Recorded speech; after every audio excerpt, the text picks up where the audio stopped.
જોઈ રહ્યા છો NN ન્યૂઝ છું એન્કર અર્પિતા પટેલ। હવે જોઈએ અગત્યના સમાચાર।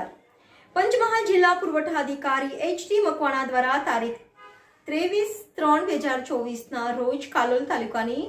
11, ઘોગંબા તાલુકાની 5 તથા હાલોલ તાલુકાની 2 મળી જિલ્લાની 18 સસ્તા અનાજની દુકાનોમાં આકસ્મિક તપાસ કરતા વેજલપુર ગામની મંડળીમાં ચોખા અને બાજરીની વધ તથા તુવેર દાળમાં ઘટ જણાઈ આવતા જથ્થો સીઝ કરી કાયદેસરની કાર્યવાહી કરવામાં આવી।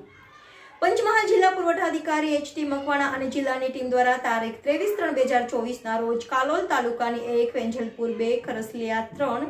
કરાડા 4, ખંડેવાળ 5, બેઢિયા દુકાન નંબર 1, 6, બેઢિયા દુકાન નંબર 2, 7, બેઢિયા દુકાન નંબર 3, દેલોલ દુકાન નંબર 1, દેલોલ દુકાન નંબર 2, દેલોલ દુકાન નંબર 3, દેલોલ દુકાન નંબર 4 તેમજ ધોધંબા તાલુકાની દોલતપુરા, ચંદ્રનગર, કણબીપલ્લા, ધોધંબા, રણજીતનગર દુકાન નંબર 1, રણજીતનગર 2 તેમજ હાલોલ તાલુકાની ઢીકવા દુકાન નંબર 2, કંટેલી ગામની આમ ત્રણેય તાલુકાની કુલ મળી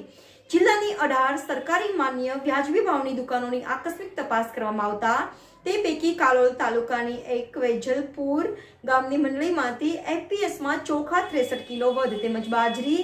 41 કિલો વધ તેમજ તુવેર દાળ 16 કિલોની ઘટ આમ કુલ 2 કટ્ટા વધ જતા તેન બજાર કિંમત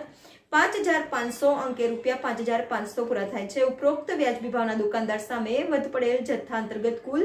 5500